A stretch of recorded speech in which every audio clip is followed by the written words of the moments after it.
Hello दोस्तों, आज के इस वीडियो में हम सीखेंगे पतले लेंस द्वारा अपवर्तन का व्यंजक सिद्ध करना, जिसे हम लेंस मेकर फार्मूला के नाम से जानते हैं।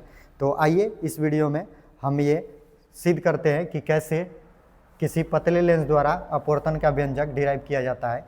तो इसके लिए सबसे पहले हम एक लेंस बनाएंगे। इसके लिए हम एक यहाँ पर लेंस बना रहे हैं, जो ये हमारा लेंस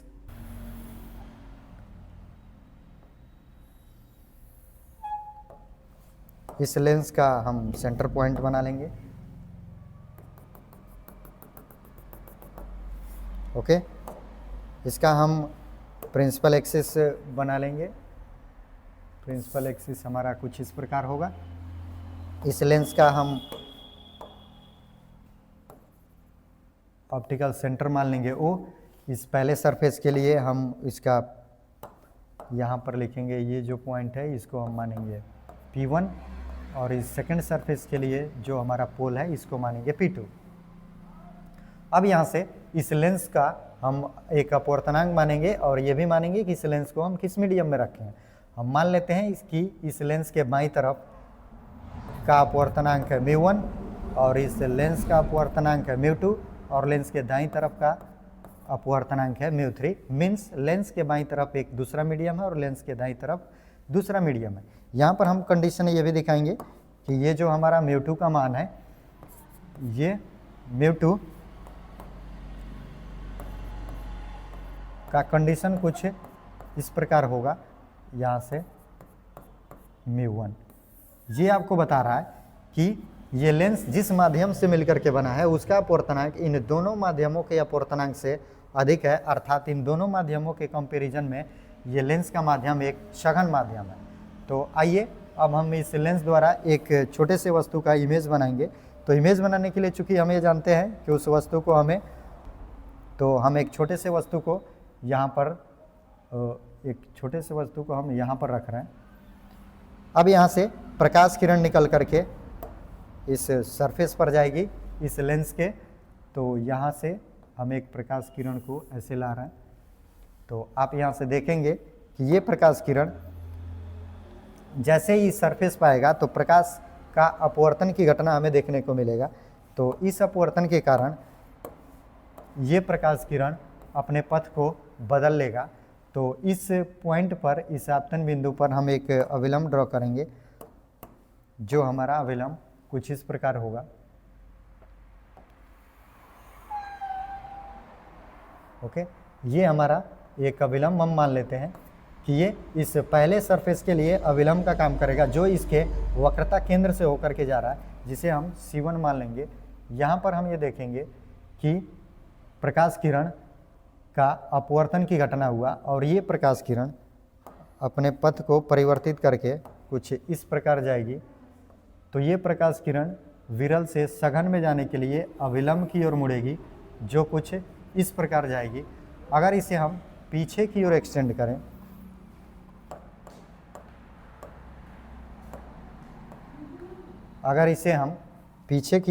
करें, तो हमें देखने को क्या मिल रहा है, ये जो हमारा पॉइंट है C, और इसे हम अगर पीछे की ओर एक्सटेंड करें तो ये प्रकाश किरण कुछ इस पॉइंट पर मिलेगी, जो कुछ इस प्रकार होगा। ये प्रकाश किरण कुछ इस पॉइंट से होकर मिलती हुई प्रतीत होगी। अगर प्रकाश किरण ये बिल्कुल सीधी रेखा में जाएगी तो ये अपने पाथ को बिना विचलित किए हुए स्ट्रेट लाइन में चली जाएगी। अगर इसे हम पीछे की ओर एक्सटेंड करके देखें तो ये दोनों प्रकाश किरण कुछ इस पॉइंट पर मिलेगी, जहाँ पर इस वस्तु A का एक काल्पनिक इमेज बनेगा। इस काल्पनिक इमेज को हम यहाँ पर I' मान लेते हैं, इस वस्तु को A मान लेते हैं। यहाँ से इस वस्तु A का इस पहले सरफेस से काल्पनिक इमेज I' मिला। अब ये प्रकाश किरण पुनः दूसरे सरफेस से अपवर्तित होकर पुनः एक दूसरा इमेज बनाएगी, जो इस काल्पनिक इमेज का पुनः फाइनल इमेज बनेगा। ये प्रकाश किरण कुछ इस प्रकार जाएगी। तो यहाँ से इस सरफेस पर हम एक और अविलंब ड्रॉ करेंगे।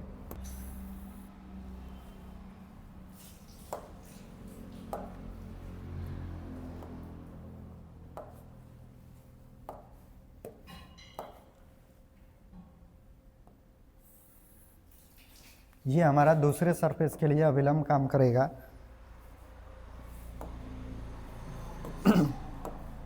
इसे हम नाम दे देते हैं N1।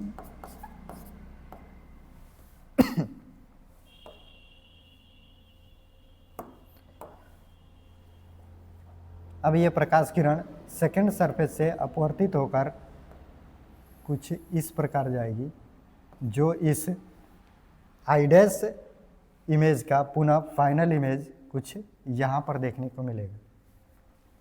आप यहाँ से देख पाएंगे कि इस पहले सरफेस के द्वारा हमें एक छोटे से वस्तु का आई डैश इमेज मिला, और ये आई डैश एक काल्पनिक वस्तु की तरह दूसरे सरफेस के लिए वस्तु का काम करेगा, जिसका फाइनल इमेज आई पर बनेगा। पुनः अब हम सतह द्वारा अपवर्तन के नियम से यहाँ पर लिखेंगे, सतह द्वारा के नियम से इस सरफेस के लिए हम लिखेंगे, तो इस सरफेस के लिए μ2 बाई यहाँ से मिल जाएगा हमारा image P2 I dash minus μ1 by वस्तु दूरी हमारा क्या हो जाएगा, तो P1 A इजिकल टू यहाँ से हम लिखेंगे μ2 माइनस μ1 बाई R1। दूसरे सरफेस के लिए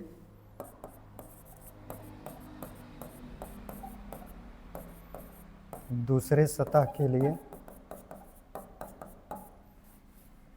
μ3 डिवाइडेड बाई इमेज हमारा आ जाएगा यहाँ से P2i माइनस ये हमारा हो जाएगा μ2, और ये वस्तु हमारा हो जाएगा P2 आई डैश।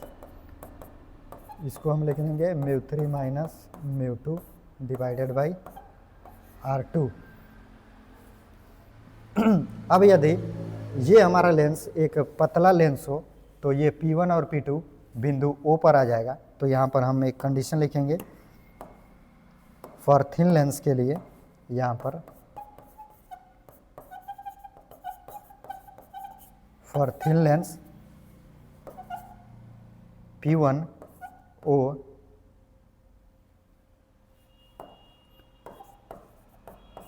तथा P2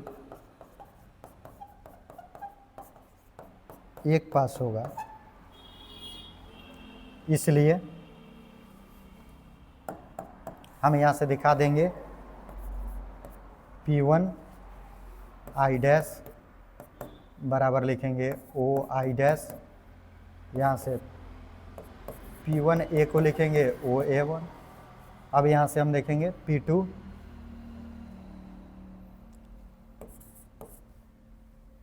I को लिखेंगे हम OI, और यहाँ से P2 आई डैश को लिखेंगे OI डैश। अब इस वैल्यू को हम इन दोनों इक्वेशन में पुट करेंगे तो हमें क्या मिलेगा, हमें कुछ इस प्रकार मिलेगा, जैसा कि μ2 by P2 I dash. P2 I dash को हम लिखेंगे O आई डैश माइनस यहाँ से μ1 P1 A का वैल्यू कहाँ से मिलेगा, P1 A जो यहाँ पे देखने को मिल रहा है, इसको हम लिखेंगे OA बराबर μ2 माइनस μ1 बटा यहाँ से मिलेगा R1। पुनः इस इक्वेशन को हम लिखेंगे। अब यहाँ से हम सेकंड इक्वेशन के लिए लिखेंगे, तो यहाँ से हमें क्या मिलेगा, μ3 बाई P2i को हम लिखेंगे OI माइनस μ2 बटा P2 आई डैश हमारा हो जाएगा O I dash equal to, उसको एज इट इज़ हम लिख देंगे μ3 माइनस μ2 बाई R2। अब इसे हम फर्स्ट इक्वेशन मानेंगे, इसे हम सेकंड इक्वेशन मानेंगे। दोनों इक्वेशन को हम ऐड कर देंगे, समीकरण फर्स्ट प्लस समीकरण सेकंड। दोनों समीकरण को अगर हम ऐड करेंगे तो हमें क्या मिलेगा, हम LHS में ऐड कर लेंगे। यहाँ से आ जाएगा plus μ3 by OI minus μ2 by OI dash equal to, इधर से हमें मिल जाएगा μ2 माइनस μ1 बटा R1 plus μ3 minus μ2 by r2। यहाँ से हम देख रहे हैं कि ये वैल्यू हमारा घट करके 0 हो जाएगा, कुछ इस प्रकार प्लस माइनस। तो हमें बचेगा क्या, यहाँ पर, यहाँ से पुनः हम लिखेंगे इस इक्वेशन को μ3 by OI minus μ1 by OA is equal to, यहाँ से हमें मिलेगा μ2 माइनस μ1 बटा r1 प्लस μ3 माइनस μ2 बटा r2। ये जो हमारा इक्वेशन है, अब इसमें हम वस्तु दूरी और प्रतिबिंब दूरी को रख देंगे। तो आप इस फोटो में देखेंगे, इस फोटो में ये जो हमारा वस्तु है ये हो जाएगा हमारा वस्तु दूरी, और ये जो हमारा फाइनल इमेज दिख रहा है यहाँ से यहाँ तक ये हो जाएगा भी। अब इस समीकरण में अगर हम इसे दिखा दें, अर्थात चूंकि OI बराबर हम दिखा देंगे OI इक्वल टू दिखा देंगे V, और यहाँ से OA हम दिखा देंगे U। तो हमें ये समीकरण कुछ इस प्रकार देखने को मिलेगा। तो हमें ये इक्वेशन कुछ इस प्रकार मॉडिफाई हो जाएगा, V minus μ1 by U is equal to, यहाँ से μ2 माइनस μ1 बटा r1 प्लस μ3 माइनस μ2 बटा r2।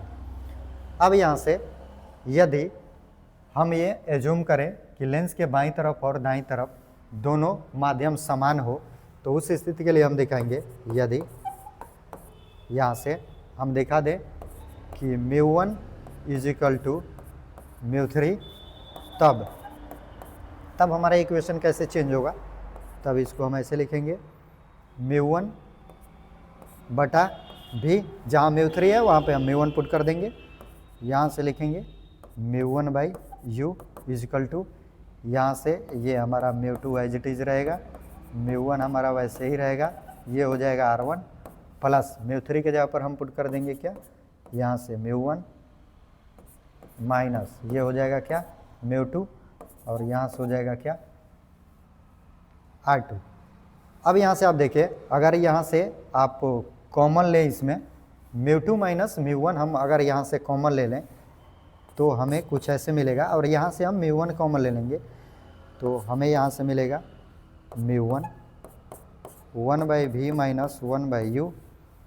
यहाँ से हम अगर μ2 माइनस μ1 कॉमन ले लें तो ये इक्वेशन कुछ इस प्रकार बनेगा, यहाँ से हो जाएगा 1 बाई r1, और यहाँ से इसे हम माइनस कॉमन करेंगे तो ये बन जाएगा माइनस μ1, और ये बन जाएगा, ठीक है।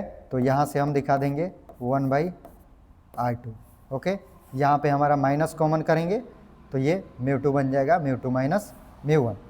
अब यहाँ से इसे हम इस प्रकार लिखे 1 by V minus 1 by U, और यहाँ से μ2 माइनस μ1 बाई, यहाँ से हो जाएगा μ1, और यहाँ से 1 by r1 minus 1 by r2।